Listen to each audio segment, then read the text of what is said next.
ဒီကဘာကြီးမှာလူတိုင်းကဒေါင်းစင်ထရုံယောဂသည်တွေကြီးပါပဲဘသူကမှဖက်နှက်ကြိုးတောင်ကိုယ်တိုင်မချီတတ်ကြပါဘူးဒါပေမဲ့ကောင်လေးတစ်ယောက်ကတော့သူတို့နဲ့မတူပဲကွဲထွက်နေခဲ့ပါတယ်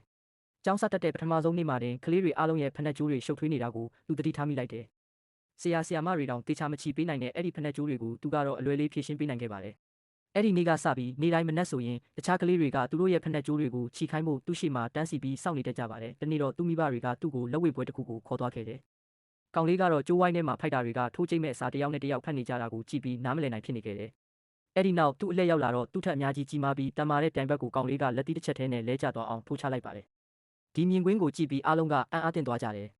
ဆေးဘက်ဆိုင်ရာဝန်ထမ်းတွေကလည်းလဲကျသွားတဲ့သူကိုကူညီဖို့လုပ်မဲ့အစားကောင်လေးကိုပဲအလောတကြီးဖန်ဆွဲလိုက်ကြပါတယ်စစ်ဆေးမှုတွေအကြိမ်ကြိမ်လုပ်ပြီးတဲ့နောက်မှာတော့ဆရာဝန်တွေကကောင်လေးစီမှာတခြားသူတွေအားလုံးထက်ခရိုမိုဆိုးတစ်ခုလျော့နေနေတယ်ဆိုတာကိုတွေ့ရှိသွားကြပါတယ်လူတွေကလည်းသူ့ပျောက်ဆုံးနေတဲ့အဲ့ဒီခရိုမိုဆိုးကိုသူ့အိတ်ကပ်တွေသူ့အခန်းသူ့တအိမ်လုံးနေရအနှက်လိုက်ရှာကြပေမဲ့ဘယ်တော့မှရှာမတွေ့ခဲ့ပါဘူးနှစ်တွေကြာလာတာနဲ့အမျှကောင်လေးလည်းအရွယ်ရောက်လာခဲ့ပါတယ်လူအတိုင်းဝိုင်းကသူ့ကိုမတန်ဆွမ်းတယောက်လိုလူတူးဆန်းတယောက်လိုသဘောထားပြီးသူ့အတွက်တီးတန့်အိမ်သားတွေတီးတန့်ကားပါကင်တွေတောင်လုပ်ပေးခဲ့ကြတယ်သူ့အတွက်တော့အရာအလုံးကထူးဆန်းနေခဲ့ပါတယ်မင်းကလေးတွေဆိုရင်လည်းသူ့ကိုမြင်တာနဲ့အခန်းလိုက်ကာတွေကြပြကြရပိတ်ချပစ်တက်ကြလို့သူဟာပိုပြီးတော့တောင်အထီးကျန်ဆန်လာခဲ့ပါတယ်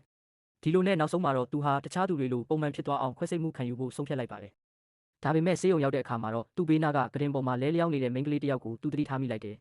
အံ့ဩစရာကောင်းတာကအဲ့ဒီမိန်းကလေးကလည်းသူ့ဖက်နှက်ကြိုးကိုသူကိုယ်တိုင်ချီထားတာပါပဲ